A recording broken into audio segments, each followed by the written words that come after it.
le cri du malheureux opprimé, qui a entendu le cri de la veuve et de l'orphelin, et qui a compris la nécessité de faire advenir la justice, pour qui justice est due. Dans la réalité du monde, y compris la réalité d'Haïti, la justice n'est pas distribuée de manière équitable, même si les efforts consentis à cela désirent que cela se réalise. Mais nous sommes très souvent tentés par certains besoins à satisfaire, hantés par certaines faim et certaines soifs matérielles. Et tout cela nous pousse à nous tourner le dos à la justice équitable. Ce n'est pas X, ce n'est pas Y, c'est chacun de nous qui se porte des fois à cette tentation et qui cède le pas à la tentation. Yves, prêtre, bon pasteur, qui a entendu le cri du malheureux, il a dû prendre soin des personnes cassées, brisées. Il a fait de la justice la loi. Il a fait de la justice la règle.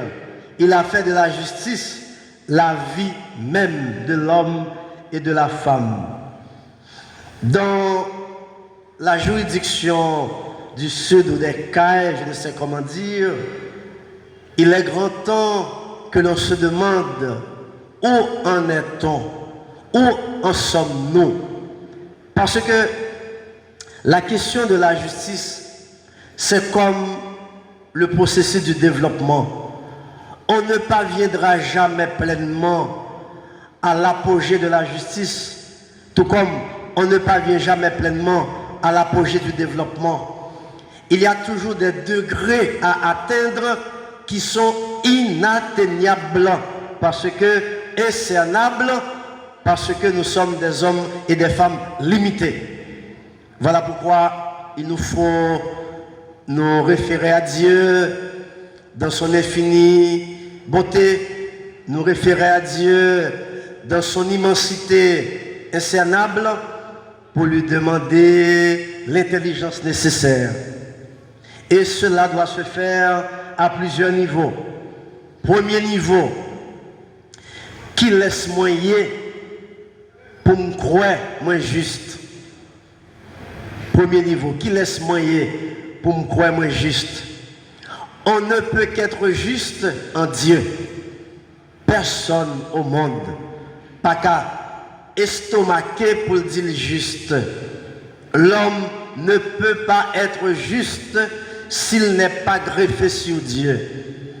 Ou mettre tes grands intellectuels, grands savants, scientifiques, un jour viendra où vous embrasserez votre petitesse, votre finitude, et que finalement, vous pourrez constater qu'il y a un grand maître, et c'est lui qui déterminait tout ça qui existait, on va le reconnaître, ou pas de revirer d'obaï.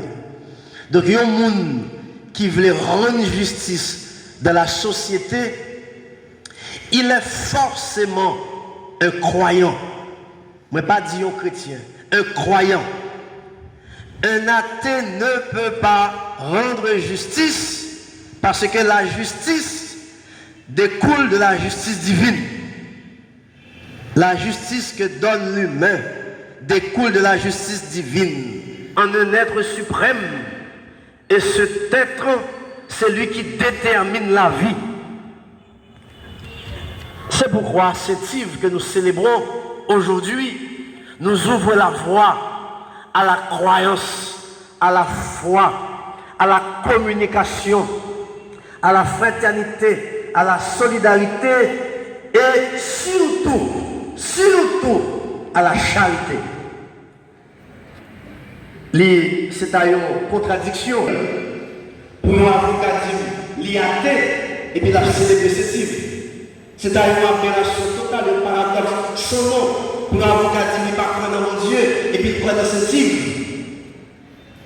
Il y a des réalités insoupçonnées lorsque vous arrivez. Il faut toujours prendre les choses appropriées. C'est pourquoi je veux vous dire que la justice doit préserver la vie de la société. Il y a des hommes et des femmes qui sont arrachés à la vie au nom de la justice. Des hommes et des femmes qui croupissent dans les prisons. Il est condamnable, il est punissable et il meurt en prison. De la ville des Cailles, cela arrive. Dans la ville de Malamès, dans les États haïtiens, cela arrive. Dans le pays entier, dans le monde entier. Je viens de lire dans les lignes de magazines importants dans le monde, New York Times, il y a un noir américain qui est libéré après 37 ans de prison. C'est après que ces gens ont découvert qu'il était innocent parce que justement il était trop peu que des désertés et ont cassé sous cas. Il était trop peu parce qu'il était noir d'abord. Ensuite, il était de la zone de Jacksonville, proche de Mississippi. Ensuite, il était ouvrier comme éboueur, celui qui ramassait les détritus dans les rues. Et il avait affaire avec une famille riche, aisée de Connecticut. Alors, le nom de cette famille a condamné cet homme innocent et la justice a son mot à dire, mais on se taisait la justice. Donc, est-ce que la réalité des États-Unis, comme je viens de l'exprimer, n'est pas traduisable et applicable dans le cas d'Haïti? Ou ne sont pas réunis suffisamment, ou parce que l'enveloppe n'est pas consistante. Il y a cette réalité. Même si vous n'êtes pas tous impliqués dans ce genre de situation, la fête de Cécile nous invite à nous réveiller et à prendre conscience que les souffrances des autres sont insupportables.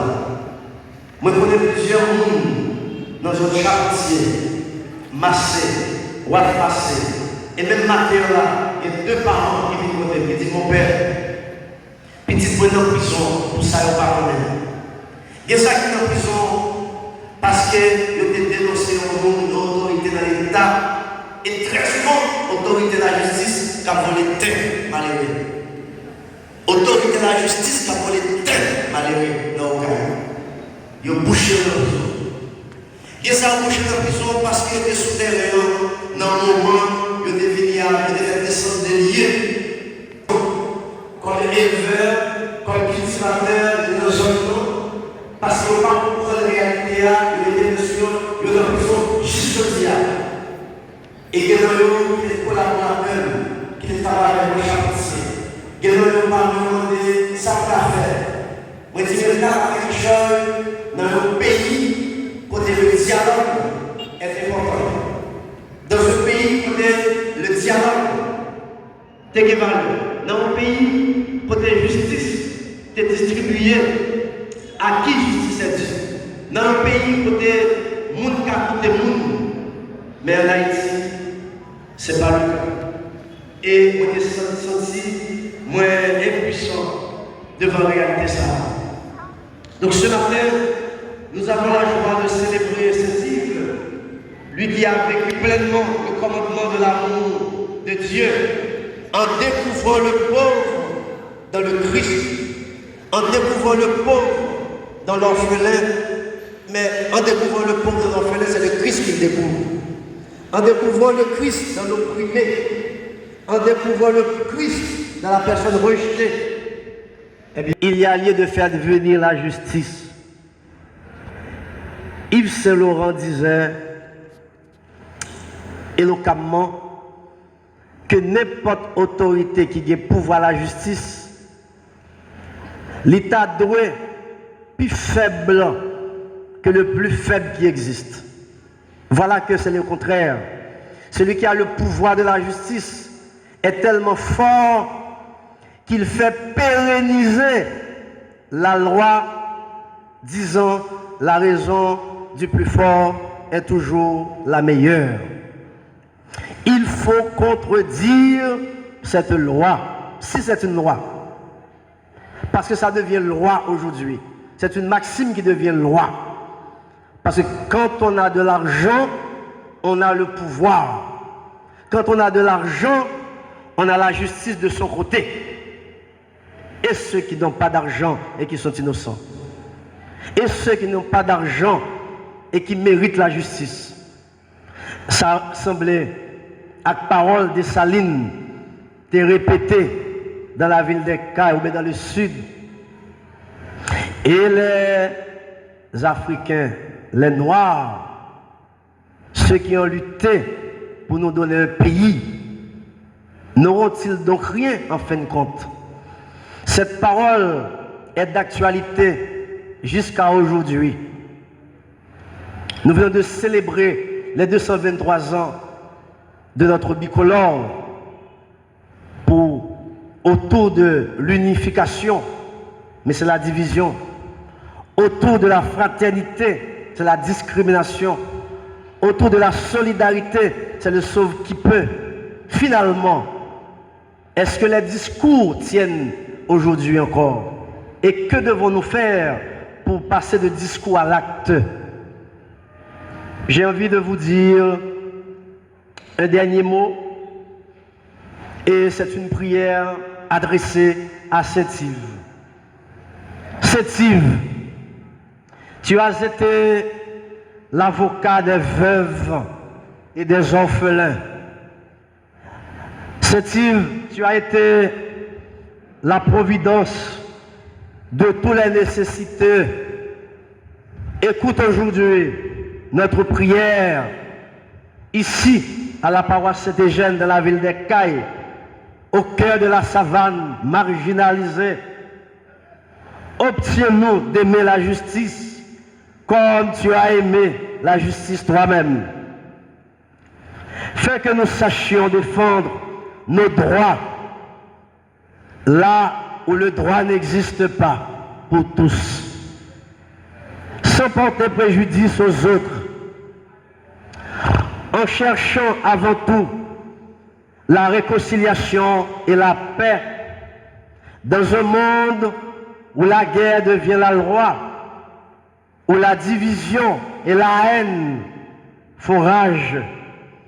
Suscite des défenseurs qui plaident la cause de l'opprimé pour que justice soit rendue dans l'amour et l'équité. Donne-nous un cœur de pauvre capable de résister à l'attrait des richesses, un cœur de pauvre capable de résister à l'attrait de pots de vin, un cœur pauvre capable de résister aux enveloppes chargées de la corruption juridique et judiciaire, capable de compatir à la misère des autres et de partager fraternellement au nom de la justice. Que la justice devienne la loi, la règle, et que notre pays jouisse enfin les fruits de cette justice humaine configurée à la justice divine par Jésus, lui qui vit et qui règne, Dieu, pour les siècles des siècles.